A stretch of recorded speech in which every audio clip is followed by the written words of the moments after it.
ngasi September gi tang kun nongmaijing numit ki Imphal da phongba pauche khara gi headlines leijare taminarasi. Parliamentary Secretary oiramba sing disqualify topam thoi Megachandra. Ningthokaba numitta Congress luchingba singna Governor unanaba thorang tawkhre. Manipurda nauna miyoi ahum leikidre leikidabagi apunba masing 65 sukre.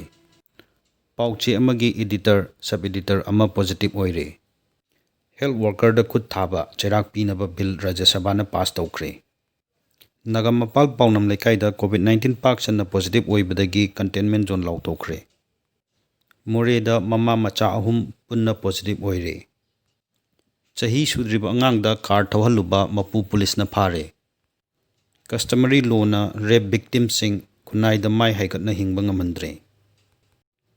ADC Mikhal gi sem saba haure atenba matam gi manungda Mikhal gi matam lauthorakpa yari.